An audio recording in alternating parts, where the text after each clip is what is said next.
షాద్ నగర్ వైపు ఉన్న మన స్వర్గసీమ వెంచర్లో ప్లాట్లు కొన్న వాళ్ళంతా సంతోషంగా ఉన్నారు. ఒక్కసారి విజిట్ చేయండి. Welcome to crime confessions. గతంలో గ్రామాల్లో ఉన్న పరిస్థితుల ప్రభావంతోనో లేదా భావజాల ప్రభావంతోనో కొంతమంది యువకులు అడవిబాటు పెట్టారు.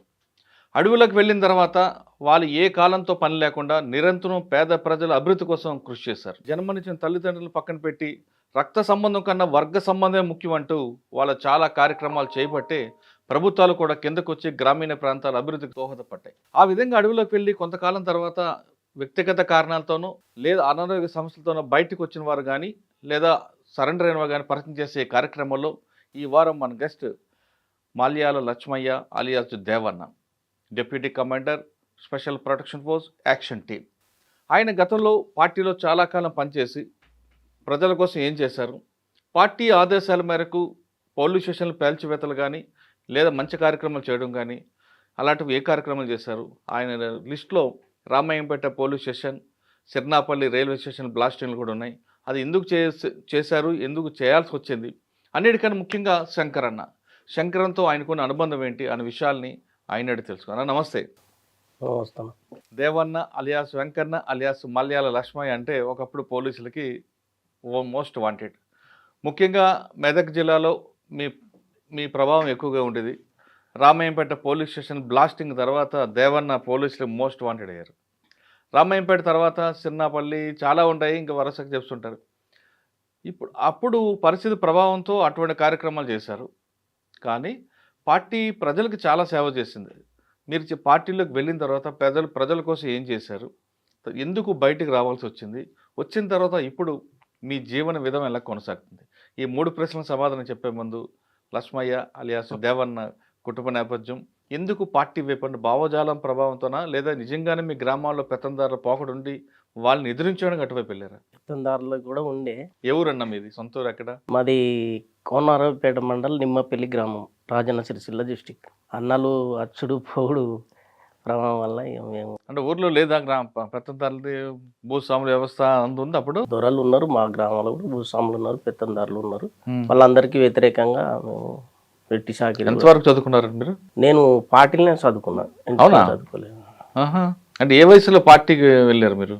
నేను 20 సంవత్సరాలు ఉన్నా. 20 సంవత్సరాలు ఉండొచ్చు. పార్టీలోనా?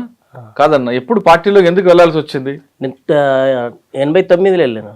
ఎందుకు? ఎందుకంటే ఇక కొన్ని అనివార్య పరిస్థితుల వల్ల. ఏంటో అనివార్య పరిస్థితులు? పార్టీ వచ్చింది అప్పుడు గ్రామాల్లోకి వచ్చింది. మా దగ్గరగా జనశక్తి, పీపుల్స్ వారు రెండు చాలా తిరిగేటి. నేను అప్పుడు చిన్న ధారమైన బాలసంతల ఉప్లయ చిన్న ఉండేది, ఆయన ద్వారా పార్టీలోకి వెళ్ళిపోయినా. అంటే మీరు జనశక్తి వైపు వెళ్ళారా, పీపుల్స్ వారికి వెళ్ళారా? పీపుల్స్ వారు. మీరు పార్టీలోకి వెళ్ళిన తర్వాత ఎక్కడెక్కడ పనిచేశారు? మీకు బాధ్యుడు ఎవరు అప్పుడు? సిరిసిల్లలో చేసిన.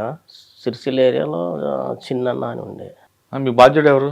చిన్నన్న కమాండర్గా ఆయన ఉండే. Chinnanna alias ఉప్పలయ, alias బాలసంతల ఉప్పలయ alias Chinnanna. తర్వాత ఆడికెళ్ళి భీమగల్ పోయిన, అక్కడ మురళి అని. పార్టీలో వెళ్ళిన తర్వాత మీ ఫస్ట్ పని ఏముందన్న? అంటే తుపాకులు మోయడమేనా, లేదా పార్టీ రాజకీయ తరగతులకు వెళ్ళడమా, లేదా ప్రజల కోసం చేసే కార్యక్రమాల్లో పాల్గొనడమా? ఈ ఫస్ట్ పోయిందంటే ఇక మనం చదువుకోవడము, ఈ తుపాకులు వాటిని ఇస్తారు కదా, ఇవాళ రక్షణ కోసం వాళ్ళది ఉంటుంది. అట్లా ఎదిగినాక మన బాధ్యతలు అప్పచెప్తారు. అంటే పార్టీలకు వెళ్ళి చదువుకున్నారు మీరు? ఏం చదువుకున్నారు? ఎంతవరకు చదువుకున్నారు? ఇక దానికి సర్టిఫికెట్ ఉంటుందా? చదివినాము. తెలుగు మాత్రం.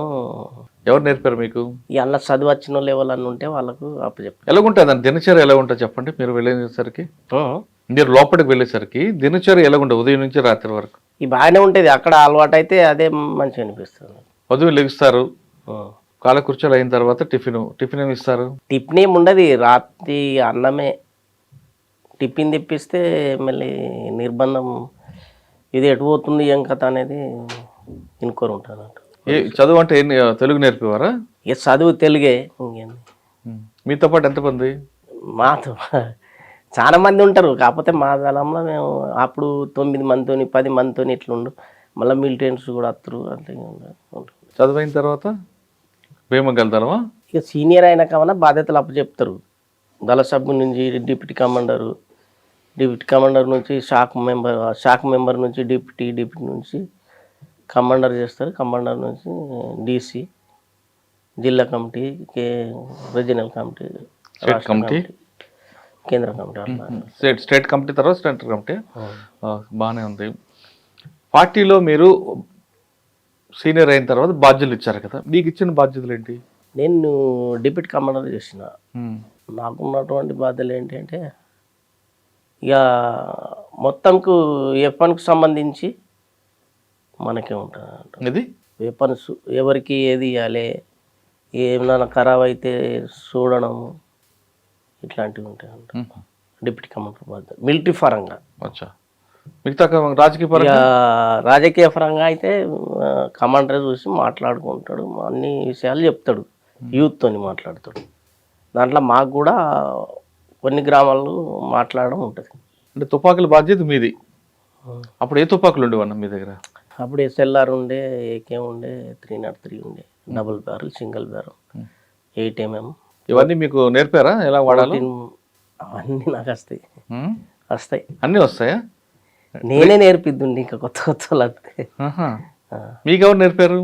మాకు సీనియర్ చూసినాక వస్తూ ఉంటుంది కదా. అండ్ అన్నిట్లో ఫైరింగ్ మీకు అలవాటు ఉంది? అన్నీ వస్తాయి. 303, SLR, AK-47 అన్నీ.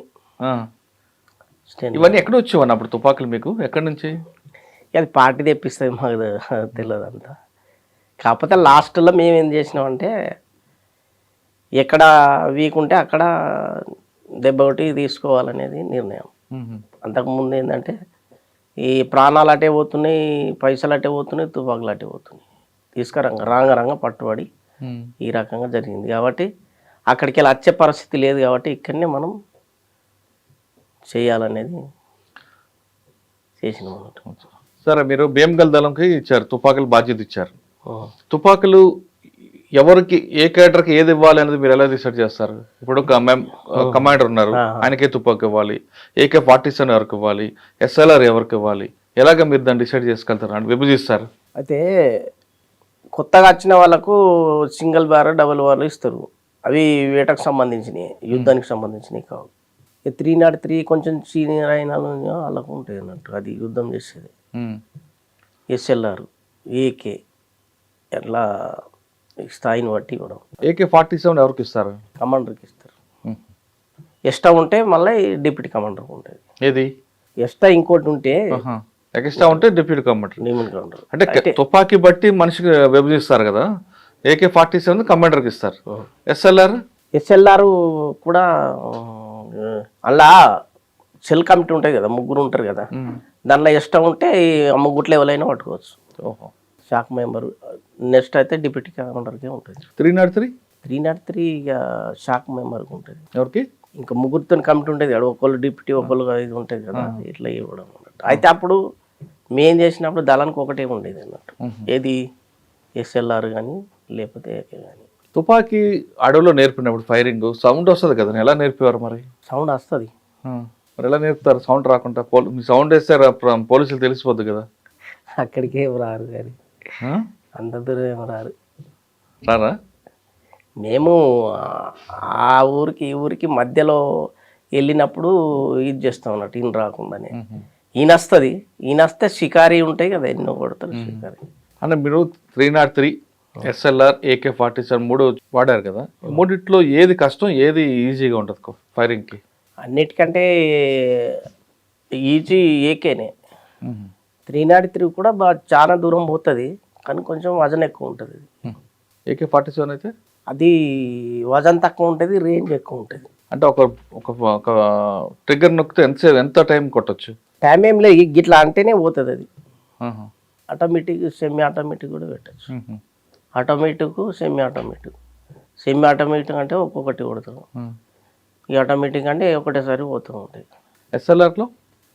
SLR కూడా అట్లనే చేయచ్చు, దానికి కూడా ఆటోమేటిక్ ఉంటుంది. స్టెన్ కూడా ఉంటుంది. దాని రేంజ్ పెద్దదా, AK-47 రేంజ్ పెద్ద? ఏకేది అది సేమే ఉంటుంది, కానీ అది ఎంత దూరం పోయేది అనేది మనకు అర్థం కాదు, మనకు కనబడదు అది. దాని మీద రేంజ్ అనేది అనుకుంటాం తప్ప అది ఎంత దూరం పోతుంది అనేది మనకు కనబడదు, అది అందులోకి వెళ్ళినాక కనబడదు. ఫైర్ చేసినప్పుడు అది